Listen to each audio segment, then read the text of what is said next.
L'objet de la conception est de monter et planifier un projet. Dans le déroulement et l'organisation d'un projet quelconque, la partie conception se situe toujours en amont de la réalisation. Cette notion de conception peut s'appliquer à plusieurs domaines, tels que l'architecture, le design industriel, le design graphique ou même le développement de logiciels. Lorsqu'il s'agit de la conception d'un produit, le processus inclut une étude de marché, une analyse des besoins, un développement, la création de prototypes et surtout leur validation. En revanche, lorsqu'il s'agit de conception architecturale, cela implique la conception de plans et de modèles pour les bâtiments et les espaces. Les architectes doivent tenir compte de nombreux facteurs, tels que l'utilisation prévue de l'espace, les considérations environnementales, les contraintes structurelles, mais aussi les réglementations en vigueur. Les principes de conception en architecture sont des lignes directrices générales qui guident le processus afin de créer des bâtiments et des espaces esthétiques, fonctionnels et durables. En termes de fonctionnalité, un bâtiment doit répondre efficacement aux besoins des utilisateurs et remplir sa fonction principale. La conception doit prendre en compte les exigences spatiales, ergonomiques et techniques de toutes les personnes qui vont y habiter ou l'utiliser. Il est donc crucial dès le début de la conception d'avoir des impératifs en termes de nécessité, car il sera toujours très compliqué de modifier les espaces une fois la conception avancée. L'esthétique joue un rôle crucial en architecture. La conception doit tenir compte des principes de proportion, d'équilibre, de symétrie et d'harmonie pour créer un environnement visuel attrayant. Le jeu sur les seconds jours, les lumières et les couleurs est très utilisé dans le domaine afin de mettre en avant les particularités architecturales d'un bâtiment ou d'un espace. Les bâtiments doivent être conçus en fonction de leur impact sur l'environnement. Cela comprend l'utilisation de matériaux durables, l'efficacité énergétique, la gestion des ressources, mais aussi la réduction des déchets. La notion de durabilité peut aussi inclure une idée d'anticipation et de modularité du bâtiment. En effet, les normes et les exigences environnementales sont en constante évolution. Il peut donc être intéressant pour l'architecte de laisser une marge de manœuvre afin d'adapter le bâtiment aux futures réglementations. Les bâtiments ou les locaux concernés seront donc alors vivants et ne seront jamais considérés comme dépassés. La conception architecturale doit s'harmoniser avec le contexte environnant. Les couleurs, les motifs et les formes des éléments seront soigneusement choisis lors de la phase de conception afin qu'ils s'intègrent au mieux dans l'environnement. Il peut donc être nécessaire de se renseigner auprès des services d'urbanisme du lieu du projet afin de savoir s'il existe des exigences particulières ou encore si les lieux présentent un classement auprès des monuments historiques. L'intervention d'un ABF, architecte des bâtiments de France, peut alors être obligatoire. Il étudiera le projet et son intégration dans l'environnement. Dans le domaine du design graphique, la conception concerne la création visuelle de supports tels que les logos, les affiches ou encore les sites web. Les designers graphiques utilisent des principes de composition, de typographie, de couleurs et de mise en page afin de créer des visuels attrayants et efficaces.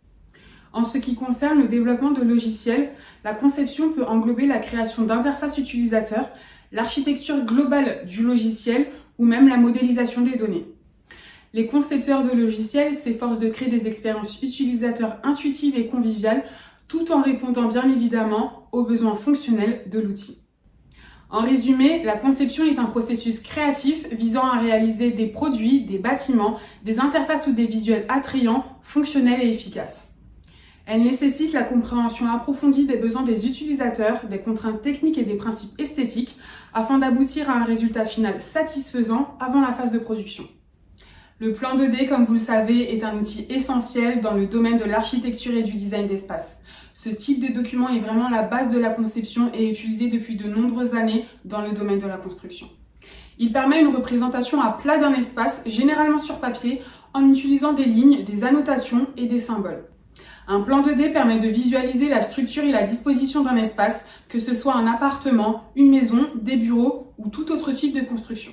Il indique la superficie et la forme des pièces, l'emplacement des murs, des portes et des fenêtres, parfois les radiateurs, mais aussi la circulation et les connexions entre les différents espaces. Les plans 2D servent à regrouper les architectes, les bureaux d'études, les constructeurs et les clients. Ils facilitent la communication des idées et des concepts. Ils permettent aux différentes parties de comprendre et de discuter des détails du projet, des spécifications et des dimensions. Les plans 2D sont aussi utilisés pour analyser et évaluer les espaces. Ils permettent de mesurer et de comparer les dimensions d'une pièce, d'identifier les contraintes structurelles et les obstacles potentiels. Ils aident à prendre des décisions concernant l'agencement des meubles, l'aménagement des intérieurs et les flux de circulation. Les plans 2D permettent aussi de déceler de possibles interactions entre les éléments des différents corps de métier. Ces plans constituent aussi une documentation technique très précise pour les professionnels de la construction et les entrepreneurs. Ils fournissent des informations détaillées sur les dimensions, les spécifications et les matériaux utilisés. Ils sont aussi utilisés pour établir des estimations de coûts, des permis de construire et donner des instructions de construction. Ces plans 2D peuvent servir de base pour la réalisation de plans 3D et de rendus réalistes. Ils fournissent des informations essentielles sur la structure spatiale qui peuvent ensuite être modélisées en 3D et utilisées pour réaliser des images beaucoup plus avancées. Le plan 3D est aussi un outil très puissant dans le domaine de l'architecture et du design d'espace. Le recours à la 3D est relativement récent dans l'histoire de l'architecture puisque la conception d'objets 3D date des années 70 et s'accélère grandement dans les 2 décennies suivantes avec l'émergence des ordinateurs personnels de plus en plus performants. Aujourd'hui, la conception 3D est un peu un incontournable car elle offre de nombreux avantages par rapport à un plan 2D. Le principal avantage d'un plan 3D est la visualisation réaliste qu'il offre. Il permet de représenter un espace et donner une idée précise sur la profondeur, les volumes, l'apparence et les proportions dans un environnement. Cela permet aux clients et aux parties prenantes de se projeter et de mieux comprendre le projet afin d'apprécier le résultat final. Les plans 3D aident à prendre des décisions sur la disposition, le choix des matériaux, des couleurs, le type d'éclairage, les finitions et même les choix des aménagements. Ils sont aussi un outil de communication très efficace entre les architectes, les concepteurs et les clients. Ils permettent de présenter et de partager des idées, des concepts et des designs de manière claire et convaincante. Les clients peuvent visualiser l'espace et fournir des commentaires précis, ce qui favorise la communication et la compréhension entre toutes les parties. En visualisant les espaces de manière réaliste, il devient beaucoup plus facile d'identifier les problèmes de circulation, les collisions entre les éléments, les erreurs d'échelle ou de proportion et de les corriger avant le début de la construction. Parfois, ces plans sont utilisés à des fins de marketing et de présentation. Ils permettent de créer des images attrayantes et réalistes qui captivent l'attention des clients potentiels et des investisseurs. Ces images sont souvent utilisées dans des brochures, des sites internet, des présentations et des supports visuels pour promouvoir un projet et susciter l'intérêt. Il existe plusieurs logiciels de CAO, conception assistée par ordinateur, ou DAO, dessin assisté par ordinateur, qui peuvent être utilisés pour réaliser des plans 2D ou 3D. Home-by-Me, qui est un outil de conception en ligne, permet aux utilisateurs professionnels ou particuliers de créer et de concevoir des plans d'aménagement intérieur en 2D ou en 3D, d'appartements, de maisons ou de locaux commerciaux. C'est un outil de design d'intérieur qui offre de nombreuses fonctionnalités pour aménager et visualiser des espaces. Il permet de dessiner et de personnaliser des plans au code exact, d'ajouter des portes, des fenêtres et des éléments et agencer des pièces selon ses préférences. Home-by-Me dispose également d'une vaste bibliothèque d'articles de marque, de décoration, de mobilier et d'appareils électroménagers que vous pouvez directement intégrer dans votre design.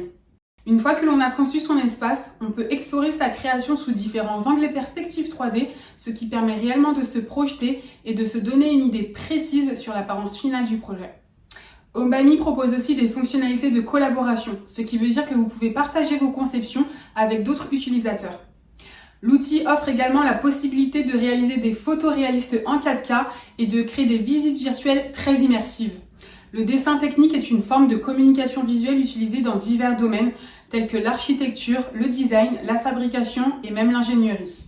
Il s'agit d'un moyen précis et détaillé pour représenter graphiquement des objets, des structures ou des systèmes.